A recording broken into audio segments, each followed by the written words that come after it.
kita diciptakan sebagai manusia yang bermakna. Iya. Apa yang Ustaz bisa lihat dari pandangan itu, Ustaz? Iya, jadi kalau kita kembali kepada pembahasan para ulama tentang apa itu khalifah. Jadi khalifah itu adalah orang-orang yang akan menerusi bumi ini dengan kebaikan. Ya, dan kemudian menutup hal-hal yang akan memberikan kejelekan.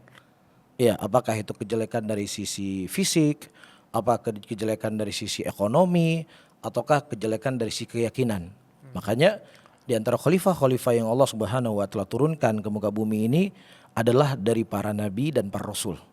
Ya, mereka memberikan kebaikan. Jadi ada sebutkan satu contoh Bilal. Di zaman jahiliyah sebelum diutusnya Nabi kita Muhammad SAW, itu perempuan-perempuan, ya bayi-bayi yang lahir dalam perempuan itu dikubur hidup-hidup. Ya. Karena buat mereka ini sesuatu yang memalukan. Ya, Allah sebutkan di dalam Al-Quran, wa idza busyira ahaduhum bil untha dhalla wajhu maswada. Jadi ketika dikhabarkan bahwasanya yang lahir itu bayi perempuan, itu wajah mereka jadi hitam. Malu seperti itu ya. Dan kemudian itu semuanya dihapus dalam Islam. Islam menjadikan perempuan itu selevel dengan kaum laki-laki dalam banyak hal. Ya, setara mereka dalam banyak hal. Kecuali memang ada kondisi-kondisi yang perempuan itu tidak bisa melakukan seperti apa yang dilakukan oleh laki-laki. Misalnya berjihad. Ya sudah, Allah menggantikan jihad itu dengan berhaji. Jadi dengan mereka berhaji sama dengan mereka berjihad. Karena apa? Secara fisik, secara mental perempuan nggak sama dengan laki-laki. Jadi ketika Islam itu datang membedakan antara laki-laki dengan perempuan, itu adalah sebagai bentuk kasih sayang Allah kepada kaum perempuan, bukan untuk menindas kaum perempuan. Bahkan Nabi kita SAW pernah berkata, sebaik-baik kalian adalah orang yang paling baik kepada keluarga kalian, dan saya adalah orang yang paling baik kepada istri saya.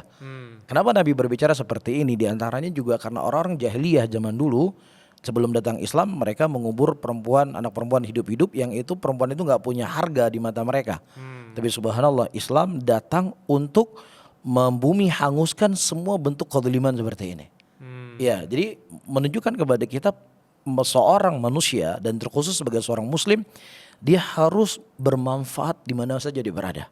Apakah dia di rumahnya, apakah dia dalam masyarakatnya. Makanya di antara doa yang ternukilkan dari Nabi Isa alaihissalam, Nabi Isa beliau meminta kepada Allah Subhanahu wa taala untuk menjadi berkah. Ya, beliau bisa memberikan kebaikan kepada manusia dan di mana saja beliau berada. Dan ini sebenarnya standar seorang muslim. Ya, sampai-sampai Nabi berkata, dari akhlaknya seorang muslim minimal ya, ia terjaga tangannya dan lisannya dari manusia yang lainnya, dari muslim yang lainnya. Jadi ini minimal seorang muslim, kalau dia tidak bisa memberikan manfaat kepada manusia yang lainnya, setidaknya jangan sampai tangannya dan lisannya itu mengganggu orang lain. Ya, inilah diantara makna khalifah. Ya, diantara makna khalifah yaitu memberikan kebaikan, menghilangkan kezaliman. Ya, dan ini semuanya diatur dalam agama Islam seperti itu.